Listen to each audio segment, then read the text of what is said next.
சீக்கிரம் வாங்க. கதவு தரங்க. யாரு யாரு கதவு தரங்க. கதவு தரங்க. சொன்னா கேளுங்க. நீங்க எல்லாம் யாரு? கதவு தரங்கறல அப்படி பண்றீங்க? கதவு திறக்க போறீங்களா இல்லையா? ஏய் யோ என்னையா நடக்குதுங்க? யாரு அந்த டீம்? இது நானே எதிர்பார்க்காத ஒரு ட்விஸ்ட் தலைவரே. அப்பா நான் வேணா இப்படி சுத்திட்டு போய் கதவை திறக்கட்டுமாப்பா? ஆமா இப்ப கேளு.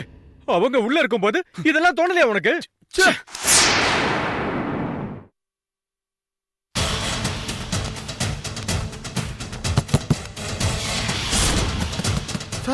இங்கதான் சார் கீர்த்தியோட செப்பலை பார்த்தேன். இப்ப காண சார். என்ன செப்பல்? யாரோடது? சார் சார் என்ன சார்? என்ன சார்? என்ன விஷயம் சார்? இவ்வளவு பெரிய வீட்ல நீங்க தனியா இருக்கீங்க? ஆமா சார். கூட யாராவது வச்சுக்க வேண்டியதானே? இல்ல சார், தனியா இருந்தே பழக்கம் ஆயிடுச்சு. வெளியெல்லாம் விசாரிச்சேன். ஆனா உன்னை பத்தி யாரும் நல்ல விதமா சொல்ல மாட்டேங்கிறாங்களே. இல்ல சார், வேண்டாதவங்க யாரோ தப்பா சொல்லிருப்பாங்க சார்.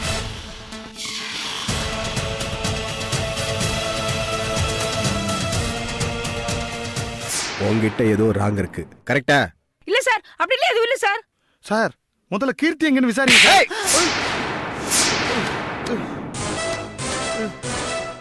ஏய் வாயை மூடிக்கிட்டு சும்மா நிக்கணும். விசாரிச்சுக்கிட்டு இருக்கல. போடா போய் தூர நில்றா. போடா. இங்க பார், இந்த பையன் ஸ்டேஷனுக்கு வந்து கொடுத்த கம்ப்ளைண்டையும் சேர்த்தா உங்க மேல மொத்த புகார் 4. எல்லாமே பொண்ணுங்க பிரச்சனை தான். ஆனா நீ எனக்கு இதுவரைக்கும் காட்டினது ஒன்னே ஒண்ணுதான். உன் லவர் கீர்த்திக்கு எத்தனை வயசு? 18 சார். உன் வயசு? 22 சார். ஏய் சும்மா பொய் சொல்லக்கூடாது. உனக்கு வயசு 30 இருக்காது? 22 தான் சார். ஏய் என்னுடைய 22 வயசுல இப்படி ஒரு 18 வயசு பொண்ணு எனக்கு சிக்கலையடா. அப்போ உனக்கு எங்கேயோ மச்சம் இருக்கு. காட்டுறா. எங்கடா இருக்க? காட்டுறா சார். ஏய் ஆமா அந்த பொண்ணு எங்க இருக்கா? அந்த ரூம்ல இருக்கா சார். ஏய் வாடா. உன் கண்ணு முன்னாடியே உன் காதுல நான் என்ன பண்றேன்னு வந்து பாரு. வாடா. சார் விடுங்க சார். சார் நான் எதுவும் பண்ணல சார். சார் என்னடா திமிர்ற? சார் விடுங்க சார். ஏய் வாடா வாடா.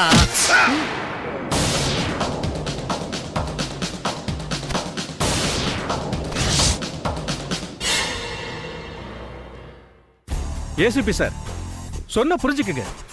என்னோட அரசியல் எதிரிங்க எல்லாருக்கும் பத்திரிகைக்காரங்க மூலமா தெரியறதுக்காக தான் என் பொண்ணுக்கும் மாப்பிளைக்கும் பெங்களூர்ல ஃபர்ஸ்ட் நைட்னு கிரியேட் பண்ணேன்.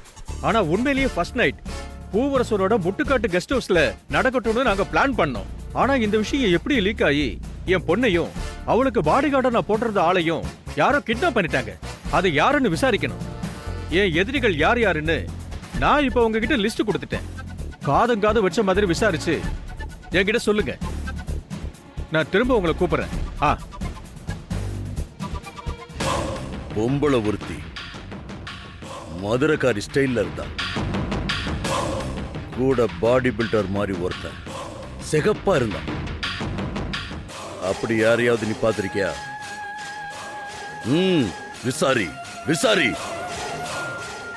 என் வீட்டுல வந்து எனக்கே தண்ணி கட்டிட்டு போயிட்டான். விடக்கூடாது அவங்கள. சீக்கிரம் விசாரிச்சு போன் பண்ணு. என்ன? நம்ம ஆளுங்களுக்கு போன் பண்ணி சொல்றேன். உடனே போன் வரும். என்னப்பா? அவங்க 2 பேரையும் கிட்னாப் பண்ணவங்க கண்டிப்பா ஏதோ கார்ல தான் தப்பிச்சு போயிருக்கணும்னு நாம யூகிச்சது தப்பு. செக் போஸ்ட்ல இருக்கிற நம்ம போலீஸ்காரங்க கிட்ட விசாரிச்சு பார்க்க அந்த ஏரியாவுல எந்த காரும் பாஸ் ஆகலையா. சோ அவங்க லோக்கல்ல ஏதோ ஒரு வண்டியை பிடிச்சுதான் பக்கத்து ஊருக்கு தப்பிச்சு போயிருக்காங்க. இந்த வீடு யாராருக்கெல்லாம் தெரியும்? நம்ம டீமை தவிர வேற யாருக்கும் தெரியாது. நம்ம டீம்ல இருக்கிற அந்த ஏசிபி எங்க போயிருக்கான்? அந்த செபாஸ்டியனோட அனாதை விடுதியை விசாரிக்க சொல்லி நீங்க தான் அங்கிள் அனுப்பிச்சீங்க. கல்பிரிட் அவனா கூட இருக்கலாம். அவங்கிட்ட இருந்து கூட இந்த வீட்டை பத்தின நியூஸ் போயிருக்கலாம் இல்லையா? என்ன மாமா, ஏசிபி சார் ஜெனூன் கேரக்டர். அவரை போய் சந்தேகப்படுறீங்க? ஏய், இத்தனை வருஷ பழக்கம் என்னையே சந்தேகப்படலையா? அதெல்லாம் யாரு எப்போ எப்படி எப்படி சந்தேகப்படணும், எப்போ சந்தோஷப்படுத்தணும்னு தலைவருக்கு ரொம்ப நல்லாவே தெரியும். மாமா, ஏசிபி சார் லைன்ல வந்திருக்காரு. கல்பிரிட்டா இருந்தா அவனே போன் பண்ணுவானா? சும்மா வளவலன்னு பேசாத. நீ ஸ்பீக்கர் போன் ஆன் பண்ணு. சார், அந்த செபாஸ்டியன் அனாதை விடுதி நடத்துறேன்னு சொன்னானே, அது ஒன்றும் பெருசு இல்லை சார். ஒரு சாதாரண குடிசைதான். போர்டு கூட கிடையாது. ஒரு 3-4 குழந்தைங்க, ஒரு அம்மா இருக்காங்க, அவ்வளவுதான். வேற யாருமே இங்க கிடையாது சார். அந்த அளவுக்கு அவங்க ஒன்றும் பெரிய ஆள் இல்லை சார். சரி, அவங்க கிட்ட வேணி போட்டோவை காட்டி தெரியுதான்னு விசாரிச்சிங்களா? இன்னும் இல்லை சார். அந்த அம்மா கிட்ட போட்டோவை காட்டுங்க. சரி சார். அம்மா, இந்த பொண்ணு உங்களுக்கு தெரியுதா பாருங்க. அட, நம்ம வேணி நல்லா தெரியுமே. நல்லா பார்த்து சொல்லுமா, இந்த பொண்ணு உங்களுக்கு உண்மையிலே தெரியுமா? ஏங்க, செபாஸ்டியன் கூட இங்க தானே வந்து சுத்திக்கிட்டு இருந்துச்சு. எனக்கா தெரியாத? வேணிதாங்க அது. ACP sir. போட்டோவை குழந்தைங்க கிட்ட காட்டி கேளுங்க. சரி சார். பாப்பா, இந்த அக்காவை நீ பார்த்திருக்கியாமா? சார், அதுங்களுக்குலாம் மூளை வளர்ச்சி இல்ல சார்.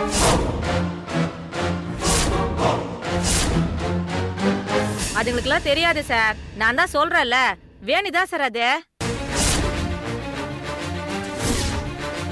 இப்போ என்ன சார் பண்ணட்டும்? ஒரு நிமிஷம் இருங்க, திரும்ப நாங்க ஃபோன் பண்றோம். Okay sir. அப்பா, அந்த செபாஸ்டின் பயங்கர கிரிமினலா இருப்பான் போல இருக்கு. ஒருவேளை இதெல்லாம் கூட அவனோட வேலையா இருக்கலாம். அங்கிள் ஏசிபி சாரை ஃபாலோ பண்ணிட்டோம். நாம இவனை தேடுவோம். கிடைச்சா போலீஸ்ல அவனை கிரிமினல் ஆக்கி கேஸ திசை திருப்பி அவன் கதையை முடிச்சிருவான். என்ன அங்கிள் சொல்றீங்க? உங்க இஷ்டம். போனை கொடுங்க அங்கிள்.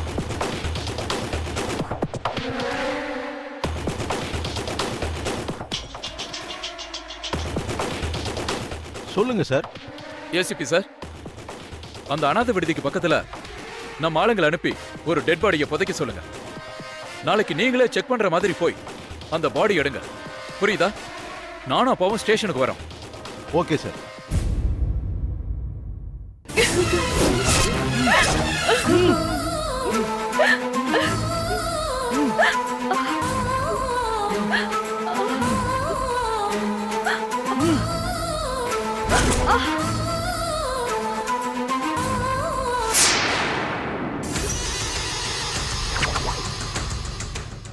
என்னடா தம்பி, உன் லிமிட்ல இந்த வீடு இருந்தா இங்க வந்து மிரட்டி காரியம் சாதிச்சுக்குவியா? உனக்கு பொண்ணை காட்டின விஷயத்த இந்த அம்மா என்கிட்ட சொல்லவே இல்லை. சொல்லியிருந்தா உன் கதைய அன்னிக்கே முடிச்சிருப்ப. ஏய்! பயப்படாத. இந்த கத்தியால குத்தி நீ துடிச்சு சாகிறத நான் விரும்பல. ஒரே சொருகுல போயிடணும்.